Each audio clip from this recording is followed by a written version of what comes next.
ඔය දැන් උනත් පෝය දවසට වෛශ්‍රවණ දෙවියෝ හරියට සක්මන් කරනවා.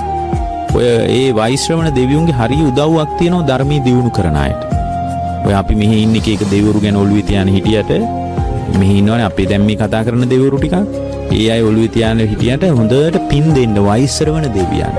ධර්මයේ දියුණු කරන අයට මං කියන්නේ හැමදාමත් සතරවරන් රජවරුන්ට පින් දෙන්න. ධර්මයට පුදුම උදව් කරනවා.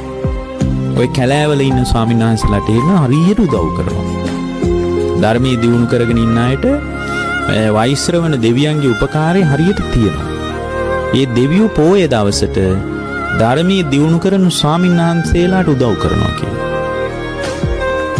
බලනවලු මොනවද මේ සංඝයාට අඩුපාඩු තියෙන්නේ කියලා. ඒක දෙවියෝ ඇවිල්ලා මේ හාල් පොල් ගෙනත් දෙන්නේ නැහැ. දෙවියෝ මිනිස්සු යොමු කරනවා කියනවා.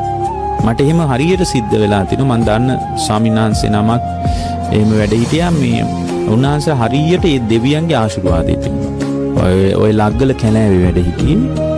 උන්වහන්සේ නිකන් මොකක් හරි අසනීප තත්ත්වයක් ආවොත් පහුවෙනිදාට පළවෙනි ගෙදරින් පළවෙනි දෙවෙනි ගෙවල් වලින් ඒකට අදාළ ඖෂධ හම්බ වෙනවා.